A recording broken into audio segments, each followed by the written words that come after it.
So if you've seen my previous video about my thermal limited USB charger, then you would also know that I still need a better power pack for my USB LED lights.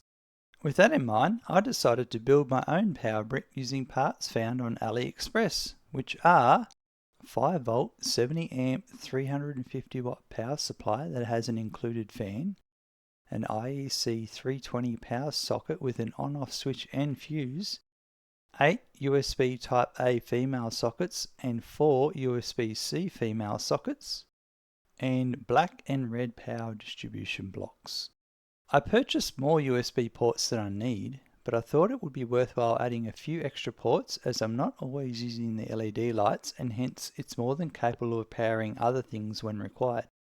The only thing I didn't buy from AliExpress was the enclosure and the wire. Both of these I get cheap from the electrical wholesaler I work for. When I bought the enclosure you see here, I thought it would be big enough. However, after trying the components in the box, I've decided to make one from wood. So I played around with Tinkercad to help me work out the dimensions of the box. I'm making the box fit within the vertical frame at the back of my build desk.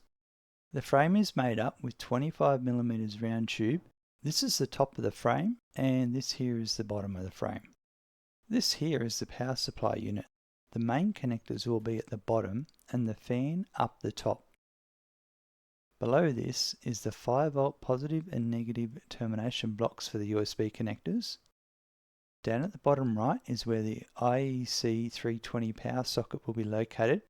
It's recessed back into the desk where the cutting mat curves. This will have a cable run from it up to the power supply. This block here is where 2 of the USB Type-A sockets will be. They are located on both sides of the box. The 4 USB-C sockets will be located here. On the underneath side, I'll be putting the remaining 4 USB Type-A sockets so cables can be connected from underneath. So with all of that, I'm able to determine the size of the box pieces I'm going to need. I'll be building it with pine from pallets and I'm going to mill that down to 10mm. So yeah, I won't spend any time on the milling process as it's pretty boring, but I decided to mill 4 lengths of wood. This should be enough for the job. The largest panels I need are 400mm wide, which means I need to glue together 2 pieces as the planks from my pallets aren't wide enough. As you can imagine, the pallets also have nail holes in them, so I'm working around this to get pieces that don't have any holes. With this in mind, I'm going to cut a piece a bit longer than 400mm and then rip it in half and use those 2 pieces to glue to another length to get the result I need. Here you can see the nails in the middle of this length and how these 2 cut pieces will be glued to make the wider panels I need. After putting some glue on the edges and lightly clamping them, I realise they are not flat right now and I need to apply some horizontal clamping pressure. At the moment I don't have any special clamps, however after cleaning up the glue squeeze out and putting some greaseproof paper down, I use some wooden slats that are higher than the clamps and then place my thickness of sled on top, followed by some sandbags that should apply an even downforce. After a quick inspection, I can see the pieces are now flat, so it's time to walk away and let the glue dry. Coming back the next day, and after removing the sandbags, sled, slats, greaseproof paper and clamps, I can see that the gluing was a success. The pieces didn't line up exactly flat, as I can feel a little lip here, however that's nothing the orbital sander won't fix. Overall, I'm happy how the glue up has turned out. Now I can begin cutting these pieces to size. I start off with squaring the middle section first, as there is those pesky nail holes from when they were on the pallet. I then measure out the length I need, which is 400mm, and clamp a stop block to it to fix this in place, and then do a test cut to make sure my measurement is correct. With all of this being okay, I can cut these pieces to size and they turned out perfect. I now want to cut them to width, so I remove the miter sled and attach the fence to the table saw and measure the width at 180mm. After a test cut, I'm happy with the width, so I run them through the saw and now I have my first 2 pieces ready to go.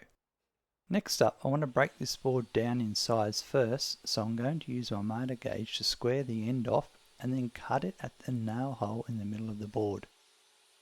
I'm going to rip this piece into 2 lengths that are 60mm in width. These will be the side panels of the box, and because they are the same length as the previous pieces, I can use the miter slit again to cut these at the same 400mm size as I left the block clamped in place. I then adjust my clamping block to 160mm, cut the scrap off the end of this piece and then cut it. I repeat this a second time to create a second piece and then trim this piece down to 120mm.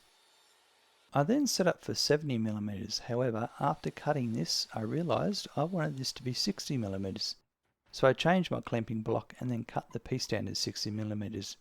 This was totally not a measure twice, cut once situation. Now to change the clamping block to 50mm and cut 3 pieces. 2 of these will be for the recessed section, and the third piece I need to cross cut into 2 70mm pieces for the ends of the recessed section. With all the pieces cut, I can roughly piece the box together to make sure I've got all the right pieces. The biggest pieces make up most of the box, and then the section at the end is kinda hard to demonstrate as I need to cut a dado at the end of the long board so the other piece can sit in recessed.